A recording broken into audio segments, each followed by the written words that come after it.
अध्याय 117 अध्याय 2237 माँ की पहली रचना भाग 2। उस जमीन पर जहाँ आसमानी किला खड़ा था, युनचे उस प्राचीन रास्ते पर धीरे धीरे चल रहा था जो उसके ऊंचे दरवाजों की ओर जाता था। उसके कदमों की आहट खामोश पत्थर पर हल्की सी गूंज रही थी। उसकी नज़रें आसपास के माहौल पर घूम रही थीं। सड़क के दोनों ओर पेड़ कतार में खड़े थे, उनकी शाखाएं बीच में ही जमी हुई थीं, मानो किसी हवा के झोंके में रुकी हुई हों जो अब मौजूद नहीं थी। फूल अनंत शांति में खिले हुए थे, उनके जीवंत रंग क्षय से अछूते थे, फिर भी जीवन से अप्रभावित पूरी दुनिया एक पेंटिंग सी लग रही थी, जीवंत पर अचल। न हवा थी, न धूप की गर्मी, न समय का कोई निशान। सब कुछ एक ठहरे हुए पल में बंद था। शेनशी ने उसके साथ जाने की कोशिश की थी। उसने उसके साथ एक कदम आगे बढ़ाया था, उसका हाथ धीरे से उसके हाथ में था, लेकिन जैसे ही वे तैरते हुए जमीन के सामने अदृश्य दहलीज पर पहुंचे, उसे चुपचाप पीछे हटना पड़ा। अस्वीकृति पूर्ण थी, और चाहे उसने कितनी भी कोशिश की, वह अंदर नहीं जा सकी। भारी मन से वह बस अपना सिर झुकाकर पीछे रह सकती थी, ये समझते हुए कि यह उसके भीतर रहने वाले वरिष्ठ की इच्छा थी। अब अकेले युनचे प्राचीन महल के विशाल द्वार के सामने पहुंचा। उसके कदम रुक गए, उसका दिल सीने में धड़क रहा था। उसके सामने एक विशाल और पुरानी इमारत खड़ी थी, खामोश फिर भी एक असीम दबाव बिखेरती हुई। द्वार गहरे, घिसे पिटे पत्थरों से बने थे, लेकिन उन पर धूल का एक कण भी नहीं था। विशाल दीवारों को बनाने वाली हर ईंट, हर टाइल प्राचीन शक्ति से मंद मंद झिलमिला रही थी। योजक चिन्ह। इससे पहले जब उसने अपनी दिव्य भावना से इस जगह को देखने का प्रयास किया था, तो उसे केवल क्षणभंगुर झलकियां ही मिली थी, इसके स्वरूप के टुकड़े और इसके भीतर वरिष्ठ की अस्पष्ट उपस्थिति। बाकी सब कुछ अभेद्य अंधकार में डूबा हुआ था, लेकिन अब यहाँ अपनी आंखों से खड़े होकर वह आखिरकार इसे देख सकता था कि यह वास्तव में क्या था। ईंटें जो जमीन को पक्का करती हैं, टाइलें जो छत को सुशोभित करती हैं, हर एक कल्पना से परे एक दिव्य खजाना था। ऐसी दुर्लभ और कीमती वस्तुएं जो पूरे रसातल को पागल कर सकती हैं, और फिर भी यहाँ वे केवल निर्माण सामग्री थे। अपनी छाती में झटके को दबाते हुए युनचे आगे बढ़ा। जैसे ही महल के विशाल दरवाजे अपने आप खुल गए और उसे रास्ता मिल गया, जैसे ही उसने दहलीज पार की, एक गहरा सन्नाटा छा गया। ये घुटन भरा तो नहीं था, लेकिन उसकी आत्मा पर एक पुराने बोझ की तरह दबा हुआ था, मानो हवा को भी बीते अनगिनत युगों की याद आ गई हो। जैसे जैसे वह विशाल गलियारे में आगे बढ़ता गया, उसके कदमों की आहट पॉलिश किए हुए फर्श पर गूंजती रही। दालान के किनारों पर अनगिनत पेंटिंग टंगी थी, हर एक विशाल और जीवंत, फिर भी अपनी चमक में रहस्यमयी। युनचे की सांसें थम सी गई जब उसकी नज़र उन पर पड़ी। ये उसके विचार बेकाबू हो गए। हर पेंटिंग उन स्तरों और दुनियाओं का एक सटीक चित्रण थी जिनसे वह कुछ समय पहले गुजरा था, जब फेन ज्यूचेन जैसा दिखने वाला एक वरिष्ठ उसे यहाँ लाया था। जीवन के सार की नदी, बंजर बंजर जमीन, टूटे हुए आसमान और शांत शून्य, सब कुछ भयानक विस्मयकारी विवरणों में चित्रित किया गया था। हाथ से नहीं, बल्कि ऐसे चित्रित किया गया था मानो ये दृश्य ईश्वरीय इच्छा से सीधे दीवारों पर उकेरे गए हों। अंततः कुछ समय बाद युनचे भव्य हॉल में पहुंचे। जैसे ही वह अंदर आया, वहां एकदम शांति छा गई। राजसी कक्ष के दूर छोर पर एक असंभव सी ऊंची मंच पर वरिष्ठ व्यक्ति एक सिंहासन पर विराजमान थे, जो मानो आदिकालीन अंधकार के एक ही टुकड़े से तराशा गया हो। उस व्यक्ति का आकार हॉल की धुंधली रोशनी में आधा छिपा हुआ था, लेकिन उसकी उपस्थिति निर्विवाद थी, भारी, असीम और शाश्वत। अपनी आत्मा में कांपते भय को दबाते हुए युनचे ने खुद को एक घुटने पर झुका लिया। फिर अपने हृदय की गहराई से उन्होंने सच्ची श्रद्धा के साथ कहा, आपकी कृपा के लिए धन्यवाद, सीनियर शेनशी को बचाने का आपका कार्य। ये जूनियर आपकी दयालुता को कभी नहीं भूलेगा। उद्धरण चिन्ह। फेन ज्यूचेन की बेजान आंखें बंद रहीं, उसका भाव अस्पष्ट था। उसकी पीली लाश जैसी उंगलियों में संसार का दर्पण धीरे धीरे घूम रहा था। उसकी मन चमक अंधेरे हॉल में समय की लहरों की तरह प्रतिबिंबित हो रही थी। समय चुपचाप और घुटन भरा चलता रहा, मानो उनके बीच अनंतकाल बस गया हो। अंततः दर्पण की गति रुक गई। उसकी उंगली के एक झटके से संसार का दर्पण हवा में धीरे से युनचे की ओर तैरता हुआ आया। युनचे ने बिना किसी हिचकिचाहट के उसे पकड़ लिया और श्रद्धापूर्वक उसे अपनी आत्मा में गहराई से संजो लिया। तभी फेन ज्यूचेन की आंखें खुल गईं। उसकी ठंडी और बेजान निगाहें युनचे पर टिकी थीं और उस पल युनचे को लगा कि उसकी आत्मा बेकाबू होकर कांप रही है। वह चमक उसे सीधे भेद गई, मानो अनगिनत बर्फीली सुइयां उसके अस्तित्व की गहराइयों में चुभ रही हों। हर राज, हर याद, हर छिपा हुआ ख्याल उस निगाह के नीचे बेपर्दा हो गया। वह हिल नहीं सकता था, उसकी हिम्मत नहीं थी, फिर भी घुटन भरे डर के बावजूद वह खड़ा रहा। क्योंकि अब शेनशी से बातचीत के बाद, लीसू की कांपती आवाज सुनने के बाद उसे समझ आ गया था। वह समझ गया कि क्यों वह सभी प्राणियों में से यहाँ खड़ा है और नष्ट नहीं हो सकता। भले ही उसकी आत्मा कांप उठी हो, भले ही भय उसे निगलने की धमकी दे रहा हो, फिर भी वह तुरंत नष्ट नहीं हो गया जैसा कि अन्य लोग होते हैं। ये केवल एक ही कारण से हो सकता है, पितृदेव द्वारा प्रदत्त शून्य शरीर। योजक चिन्ह, योजक चिन्ह, वह शरीर, वह अस्तित्व एकमात्र कारण था जिसके कारण वह इस सत्ता का नहीं, इस अस्तित्व का सामना कर सका और फिर भी सांस ले सका। कुछ देर बाद फेन जिउचे ने अपनी नजरें हटा ली और अपनी आंखें बंद करके बोलने लगा। माँ सचमुच तुम्हारे प्रति दयालु रही हैं। उद्धरण चिन्ह, प्रश्नवाचक चिन्ह, प्रश्नवाचक चिन्ह, प्रश्नवाचक चिन्ह, प्रश्नवाचक चिन्ह, प्रश्नवाचक चिन्ह, प्रश्नवाचक चिन्ह, प्रश्नवाचक चिन्ह। माँ, युनचे की आंखें भ्रम से चमक उठीं। वह समझ नहीं पाया, ये सीनियर कौन था, उसकी माँ कौन थी। उसके मन में सवाल तूफान की तरह उमड़ रहे थे, लेकिन तभी एक विचार उभरा, एक आभास, हल्का सा मगर लगातार अपनी छाती पर पड़ रहे बोझ को सहते हुए युनचे ने हिम्मत जुटाई और उस एक सवाल को बोल दिया जिसका जवाब उसे चाहिए था। वरिष्ठ, क्या मैं पूछ सकता हूँ कि आप कौन हैं? उनका स्वर शांत था, फिर भी उनके हृदय की गहराइयों से गहरा सम्मान झलक रहा था। उसके सामने ये प्राणी, अगर वह चाहता तो युनचे को पल भर में मिटा सकता था। फिर भी उसने न सिर्फ ऐसा करने से परहेज किया, बल्कि उस पर दया भी की और शेनशी को भी उसे लौटा दिया। योजक चिन्ह, केवल इसी अनुग्रह के कारण युनचे को अत्यधिक सम्मान प्राप्त हुआ। फेन जिउचे ने कोई जवाब नहीं दिया। सन्नाटा छा गया, लंबा और भारी, लेकिन युनचे को पहले ही समझ आ गया था, ये सीनियर बस ऐसे ही थे। उनकी चुप्पी का मतलब अस्वीकार नहीं था। इसलिए उन्होंने इंतजार किया, धैर्यपूर्वक। आखिरकार मानो अनंत काल का एक और लंबा अंतराल बीत गया। फेन जिउचेन धीरे धीरे सिंहासन से उठे। उनके उठते ही उनके आसपास का स्थान गुड़ गया, क्षेत्र अंदर की ओर मुड़ गए और प्रकाश टूटे हुए कांच में प्रतिबिंबों की तरह गुड़ गया। और फिर एक ही क्षण में वे पुनः प्रकट हो गए शून्य में। योजक चिन्ह, अनगिनत टूटे हुए विमानों और बिखरी हुई दुनियाओं के ऊपर तैरते हुए। ये वही जगह थी जहां से युनचे पहले भी गुजरा था। इसी आदमी के मार्गदर्शन में अब वापस आकर वह चुपचाप बस देखता रहा, मानो किसी ऐसी चीज का इंतजार कर रहा हो जिसका नाम वह अभी तक नहीं बता पाया था। युनचे, क्या तुम जानते हो ये क्या है? फेन जिउचेन की आवाज विशाल शून्य में धीरे से गूंज उठी। युनचे ने अपनी नजर उठाए और नष्ट हो चुके तारों और टूटी हुई दुनियाओं से भरे अंतहीन अंतरिक्ष की ओर देखा। वरिष्ठ, ये मृत ग्रह और दुनिया प्रतीत होते हैं, युनचे ने गंभीरता से उत्तर दिया। उसका स्वर सम्मानजनक था। क्या आप जानते हैं कि वे इस तरह क्यों हैं? सीनियर ने फिर पूछा। उसकी आवाज शांत थी लेकिन उसमें कुछ अस्पष्ट सा भाव था। युनचे ने अपनी आंखें थोड़ी सी सिकोड़ लीं और अंधेरे में बहते अनगिनत टूटे हुए अवशेषों की ओर अपनी दिव्य भावना को बढ़ाया। उन ग्रहों पर हर जीव जंतु खत्म हो गया है। नहीं, उससे भी ज्यादा। उसकी भौहें सिकुड़ गईं। ऐसा लगता है जैसे वे कभी थे ही नहीं। वहां कोई स्थायी आभा नहीं थी, कोई क्षय नहीं था और न ही उस चीज का कोई निशान था जो कभी रही होगी। ये सिर्फ मृत दुनियाएं नहीं थीं, ये शून्य थे, मृत्यु के सागर में तैरते बेजान पत्थर। मृत्यु के नियमों से इतने सघन की जीवन की एक मन चिंगारी भी कभी नहीं निकल सकती थी। और फिर भी मानो उसके विचार पर लिए गए हों, फेन जिउचेन बोला, आप सही कह रहे हैं।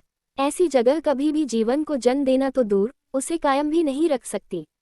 एक विराम आया और फिर, काश मैं शुरू से ही सब कुछ समझ गया होता। उसकी आवाज भारी हो गई, दूर की, फिर भी दुख से भरी हुई। तब ईश्वरीय क्षेत्र आज इस हालत में न होता, जहां स्वर्गीय नियम इतने दयनीय स्तर तक कमजोर हो गए हैं और रसातल कभी अस्तित्व में नहीं आता। युनचे की आंखें बड़ी हो गई और सीनियर की बातें सुनते ही उसका मन पूरी तरह अस्त व्यस्त हो गया। उसके होंठ कांपने लगे और इससे पहले कि वह कोई सवाल भी कर पाता, सीनियर ने अपनी बात जारी रखी। तुम जानना चाहते हो कि मैं कौन हूँ, है ना? तो चलो मैं तुम्हें एक कहानी सुनाता हूँ। योजक चिन्ह, जैसे ही उसकी आवाज गिरी, युनचे के चारों ओर का स्थान बिखर गया। ऐसा नहीं कि वह नष्ट हो गया हो, बल्कि ऐसा कि मानो पूरा ब्रह्मांड बिखर गया हो और शुद्ध शून्य में सिमट गया हो। नहीं, विनाश नहीं, जन्म। उस अनंत शून्य के बीच एक उपस्थिति आकार लेने लगी। शून्यता के हृदय से एक सत्ता उभरी।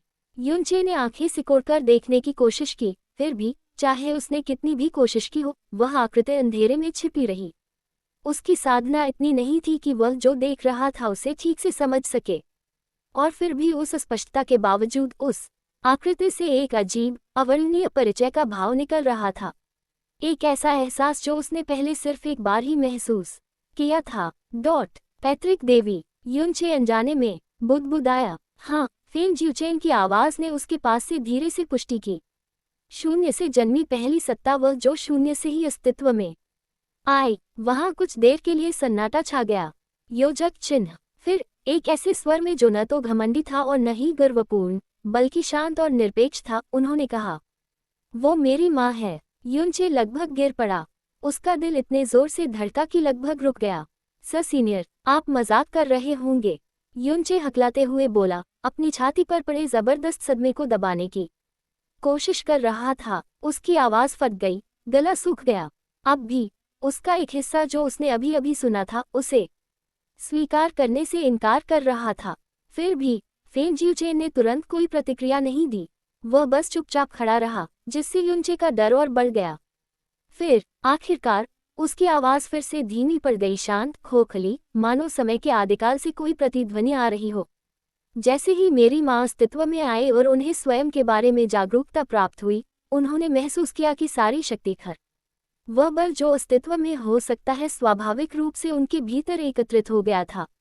उद्धरण चिन्ह, योजक चिन्ह। और इस प्रकार सर्वोच्च बलिदान के एक क्षण में उसने अपना भौतिक रूप चकनाचूर कर दिया। उसके शरीर से स्वर्ग, लोक, देवता और असुर तथा सभी असंख्य जातियां उत्पन्न हुई जो अब आकाश के नीचे रहती हैं।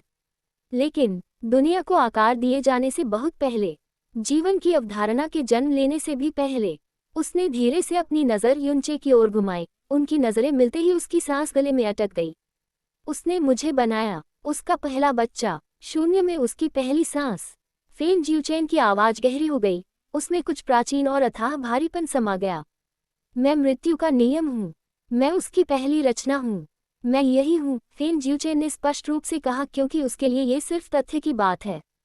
युनचे बस वहीं खड़ा रह गया। सुन, उसका मन एक खालीपन सा महसूस कर रहा था, क्योंकि उसने अभी अभी जो कुछ सुना था, उसका भार उसकी आत्मा पर भारी पड़ रहा था। उसने अपने मन में अनगिनत अनुमान लगाए थे, अनगिनत बेतुके अनुमान जो तर्क से कहीं परे थे, लेकिन उनमें से कोई भी, एक भी नहीं, सच्चाई के करीब नहीं पहुंचा था। उसने बहुत पहले ही इस धारणा को खारिज कर दिया था कि यह वरिष्ठ आठ सृष्टि देवताओं या शैतान सम्राटों में से एक हो सकता है। आखिरकार इस प्राणी से उसे जो शक्ति महसूस हुई, यह असंभव अस्तित्व, बहुत विशाल, बहुत प्राचीन, बहुत भयानक था। यहाँ तक कि जीवन की देवी ली सू भी उसकी उपस्थिति से अकथनीय भय से कांप उठी थी। युनचे ने बहुत सी कल्पनाएं की थीं, लेकिन ये सोचना कि यह वरिष्ठ सिर्फ एक देवता नहीं था, कोई दिव्य सम्राट भी नहीं, बल्कि एक आदिम नियम का रूप था। मृत्यु का स्वामी नहीं, बल्कि स्वयं मृत्यु। चूंकि कानून कुलदेवी की पहली रचनाएं हैं, इसलिए ये कहना गलत नहीं होगा कि वह कुलदेवी की संतान है। मृत्यु का नियम सब पर प्रभुत्व रखता है, स्थान, काल और जीवन के हर सूत्र पर। इसीलिए वह हर चीज से कहीं ज्यादा शक्तिशाली है। मृत्यु की नज़र में सभी चीजें अर्थहीन हैं, जिनका अंत होना तय है। हालांकि सृष्टि के देवताओं और शैतान सम्राटों के पास स्वर्गीय नियमों को चुनौती देने के लिए पर्याप्त शक्ति है, फिर भी उनका प्रभुत्व केवल अधिकांश नियमों तक ही सीमित है, सभी तक नहीं। मृत्यु सबसे ऊपर है। सृष्टि के देवताओं और शैतान सम्राटों को भी उसके आदेश के आगे झुकना होगा, क्योंकि जब वे मारे जाते हैं तो वे भी बाकी सभी की तरह मर जाते हैं। इसीलिए इस आदमी ने जीवन की देवी ली सू को अपनी छोटी बहन कहने का साहस किया, क्योंकि वह सचमुच समस्त अस्तित्व से बड़ा है। ये सब कल्पना से परे था। अंतरिक्ष स्थिर रहा, सन्नाटा अंतहीन रूप से फैला हुआ था, जो उन्हें घेरे हुए अनंत शून्य को प्रतिबिंबित कर रहा था। न तो कोई ध्वनि की लहर उठी और न ही उपस्थिति में कोई बदलाव आया, तब तक कि फेन ज्यूचेन की ठंडी, बेजान आवाज अंततः गूंजी, बर्फ के एक ब्लेड की तरह शून्य को चीरती हुई। अब जब मैंने आपके प्रश्न का उत्तर दे दिया है, तो अब आपकी बारी है कि आप मेरे प्रश्न का उत्तर दें। उद्धरण चिन्ह। उसकी आवाज में कोई शत्रुता नहीं थी, फिर भी उसमें एक ऐसा भार था जो सीधे युनचे के दिल में चुभ गया और उसकी आत्मा को स्तब्ध मौन की गहराई से बाहर खींच लाया। जैसे ही ये शब्द उसके मन में उतरे, युनचे की सांसें थोड़ी कौप उठी, लेकिन फिर वह तुरंत शांत हो गया। सीने में अभी भी गूंज रहे सदमे को दबाते हुए उसने अपनी नजरें स्थिर की, सिर झुकाया और पूरे सम्मान के साथ उत्तर दिया। वरिष्ठ, आप क्या जानना चाहेंगे?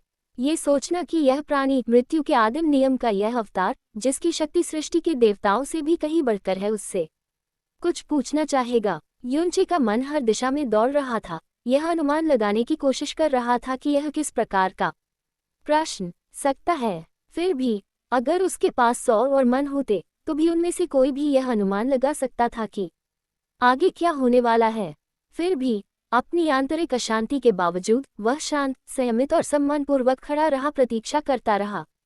उद्धरण चिन्ह। उद्धरण चिन्ह। ये सन्नाटा तब तक खींचता रहा जब तक कि फेन जिउचेन की निर्जीव आंखें धीरे धीरे उस अंतहीन शून्य की ओर नहीं चली गईं। और फिर बिना किसी चेतावनी के अंततः वह बोल पड़ा। क्या आप भाग्य और नियति के अस्तित्व में विश्वास करते हैं? युनचे ने पलकें झपकाई। उसने जितने भी सवालों के लिए खुद को तैयार किया था, यह उनमें से एक नहीं था। भाग्य और नियति का अस्तित्व, उसने धीरे से दोहराया। उसकी आवाज में उलझन थी। उसने सोचा था कि उससे देवताओं के रहस्यों, रसातल की प्रकृति या स्वयं पैतृक इच्छा के बारे में पूछा जाएगा, लेकिन ये कैसा सवाल था और वह इसका जवाब कैसे देगा? युन चे के बोलते समय फेन जिउचेन चुप रहा, लेकिन उस मौन में शून्य स्वयं सुनता हुआ प्रतीत हुआ। युन चे के मन में यादें उमड़ पड़ी। जियाओ लिंगशी, उसकी जवानी की पहली गर्माहट। जिया किंगयुए, जिसे किस्मत ने सिर्फ उसके लिए बनाया था। जैस्मीन, जिसकी नफरत ने प्यार का रास्ता बनाया। शेनशी, जिसकी मौजूदगी कभी बहुत दूर लगती थी पर अब उसकी रूह के सबसे करीब थी। उनमें से हर एक किसी अदृश्य शक्ति से बंधे तारों की तरह उसके जीवन में अनायास ही प्रकट हो गया था। फिर भी वे महज संयोग नहीं हो सकते थे। और फिर संसार का दर्पण था, सोने के धागे जो रसातल के स्वर्ग को पार कर गए। एक उसे शेनशी से जोड़ता था, उज्ज्वल और अटूट, और दूसरा धुंधला, लगभग अदृश्य, जो उसके सामने इस अथाह अस्तित्व को भी उसी बुनाई में बांधता था। ये भाग्य कैसे नहीं हो सकता? योजक चिन्ह। एक गहरी सांस के बाद युनचे ने धीरे से उत्तर दिया। मैं भाग्य के अस्तित्व में विश्वास करता हूँ, सीनियर। उसकी आवाज स्थिर थी, लेकिन भाग्य के बारे में मुझे नहीं पता। उद्धरण चिन्ह। वह रुका। योजक चिन्ह। यदि भाग्य ही जीवन को एक साथ बांधता है तो मैंने इसे देखा है, महसूस किया है। लेकिन नियति, क्या मैं किसी बड़ी चीज से बंधा हूँ या मुझे इसे स्वयं ही गढ़ना होगा? मुझे अभी तक समझ नहीं आया है। तो मैं इसके अस्तित्व के बारे में नहीं जानता।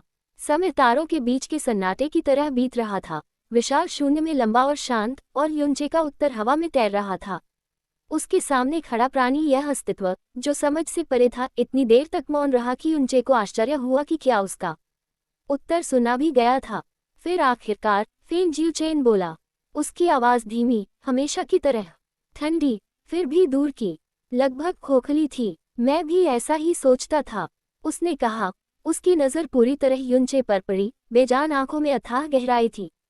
लेकिन वे मौजूद हैं, दोनों मौजूद हैं। बहुत पहले, सभी प्राणियों के जन्म से भी पहले, माँ ने एक बार मुझसे कहा था, भाग्य बदला जा सकता है, लेकिन नियति का पालन करना जरूरी है।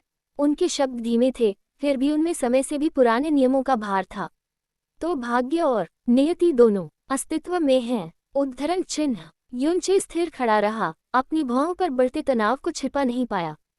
उसका दिल शांत था, लेकिन उसके विचार बेतहाशा घूम रहे थे। किस्मत बदली जा सकती है, लेकिन नियति का पालन तो करना ही होगा। ये शब्द उसके मन में बार बार गूंज रहे थे। सीनियर क्या कहना चाह रहे थे? उनसे ऐसा सवाल क्यों पूछा?